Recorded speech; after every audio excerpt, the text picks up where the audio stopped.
بچوں کی تربیت کرنے والے کے لیے پہلے اپنی تربیت کرنا زیادہ ضروری ہے، اس لیے کہ بڑا نازک مرحلہ ہے اپنے آئندہ آنے والی نسل کی تربیت کرنا۔ تو اگر میں خود تربیت یافتہ ہوں گا تو میرے لیے تربیت کرنا بھی آسان، اور اگر میری خود کی تربیت نہیں ہوئی تو میں کیسے تربیت کروں گا اپنی اولاد کی، اپنی آئندہ آنے والی نسل کی؟ عین ممکن ہے کہ میں تربیت کرنا چاہ رہا ہوں لیکن میں مزید خرابی کا باعث بن جاؤں۔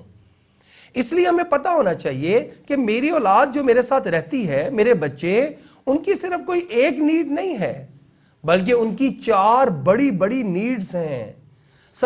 اور مجھے ان سب کا خیال رکھنا ہے۔ ان ساری نیڈز کو فلفل کرنے کے لیے مجھے طریقہ کار اختیار کرنے ہیں، اور طریقہ کار بھی وہ ہوں جو واقعی ان کی نیڈز کو پورے کرنے والے ہوں۔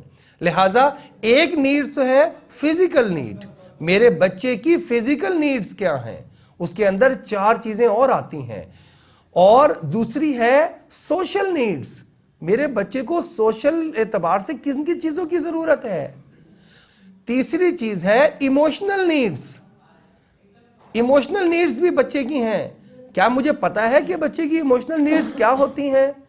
اگر میں بچوں کی تربیت کرنا چاہتا ہوں تو مجھے پہلے ان کے بارے میں واقفیت کسی نہ کسی درجے میں لینی ہوگی تاکہ میں بچوں کی ہر طریقے سے اچھی تربیت کر سکوں۔ بچوں کی تربیت میں چوتھی چیز وہ ذہنی نشوونما اور ذہنی ضروریات، انٹلیکچوئل نیڈز، یہ ضروری ہیں۔